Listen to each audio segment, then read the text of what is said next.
Olive oil is perhaps the most versatile and important oil for general health. It's particularly rich in oleic acid, which is omega-9, with lesser amounts of omega-3 and 6 to keep your skin moisturised and your cells healthy. It also contains a wide range of agents with antioxidants and anti-inflammatory properties. Use only organic, cold-pressed, extra virgin olive oil, as this is the least processed and has been exposed to the least heat, so the nutrients are preserved. Today's video has a baby theme, so we'll be making a baby risotto for infants 6 months and over, which features a lemon-infused olive oil, which will keep Bub's skin nice and healthy, and also them from the inside out. Fantastic. And I'll be discussing the best skincare regime for newborns and then past 6 months. And we'll be joined by baby Crosby and his lovely mum Louise, so please stay tuned.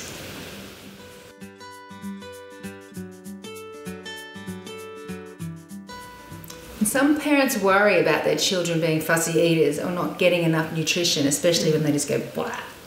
So they opt for baby food in jars, and you know, they somehow think this is the best, but it's not. Go to the trouble of making your baby's food, then you know exactly what type of salt, sugar and fat is going in there, and you're going to be really happy you did, because in a few years they're going to have really developed taste buds and don't want processed refined foods. So the effort's definitely going to be worth it. Absolutely. Let's make some baby risotto. It's a little bit extravagant, but boy, are the kids going to love this. So let's start with some lemon-infused olive oil. Have a smell, Gracie. Oh, gorgeous. It's just amazing. It just smells so citrusy. If you can't get lemon-infused olive oil, just use olive oil, and we'll put some lemon rind in at the end. Now this is millet. Gluten-free grain that's packed with protein and iron.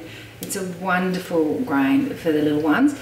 To hasten up this cooking process, what I've done is I've just soaked it, and you can soak it in the water that you blanch your spinach in, which looks like this. So I've just poured some boiling water over my baby spinach and then blitzed it.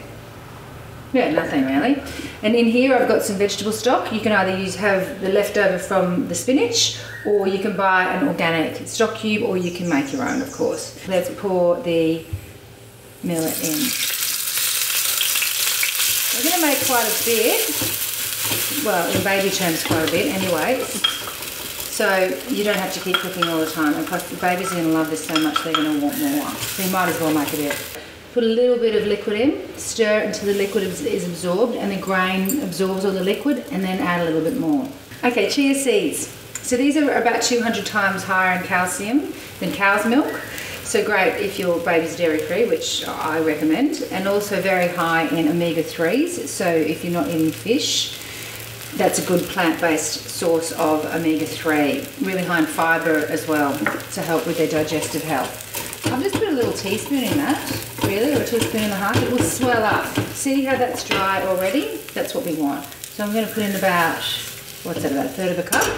Keep your stock warm, so it makes the cooking process faster. But once they're 6 months old, it's nice to introduce some grains, and we don't want to introduce wheat. It's too inflammatory, and not many people can digest it. And what for, when we've got this gorgeous grain called millet? You could use amaranth here, and you can use quinoa flakes as well.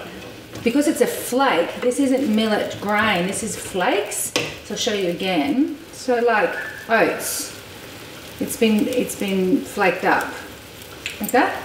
So it'll be much quicker to cook. If you use the grain, which you can, it will be slower. So that's been about, what, about 3 to 5 minutes, Grace? Yep. Stirring away. We're both thinking that this is maybe adult risotto as well. That's right. So baby spinach or kale or rocket or parsley, I'm going to stir 1/2 cup.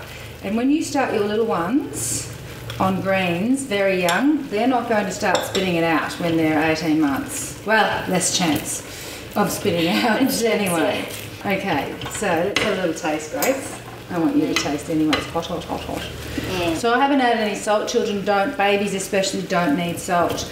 And there is enough salt in the vegetables. It's really smooth and creamy. Beautiful taste. I like it. Good. I would definitely eat that too. If you don't have the lemon infused olive oil now, just grate some lime zest on there. Okay, so what we're going to do is have one serve for dinner tonight, and then ice cube tray in. Okay, so this is going to freeze beautifully, and it will last at least 3 months. Not that, you know, it's going to be in there that long. At least 3 months in the freezer. So just pour one out. Don't use a microwave. So it go to room temp, or heat it up in a pan like this. Okay, so what we've got there is a very nutritious, gluten-free, dairy-free, meat-free, vegan baby risotto. That's perfect. Baby risotto.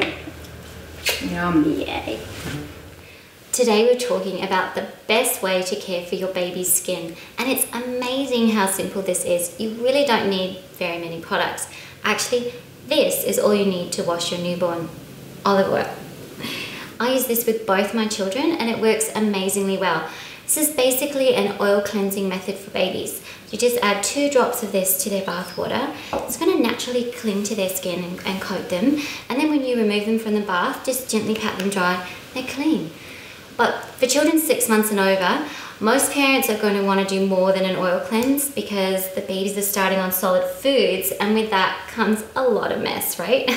But don't be tempted to lather up your little one with baby wash, as some of those wash ingredients can overstrip their skin, and that can lead to eczema.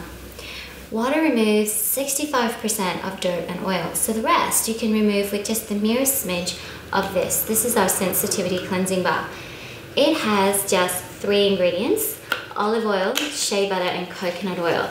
Now, what I recommend you do is wet a washer, swipe that washer across the bar, and use the washer to clean your baby. You don't need to rub the soap bar straight on their skin. Just a little amount is all you need.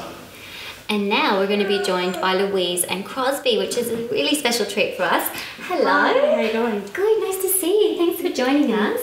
Louise, you've been using our products on Crosby since he was born. Yeah, that's right. Can you tell us about that, please?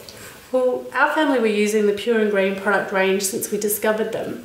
So we were really grateful to know that there was a product out there that would be safe to use on Crosby that wasn't just greenwashing. He came about 10 weeks early and spent the first 10 weeks in hospital.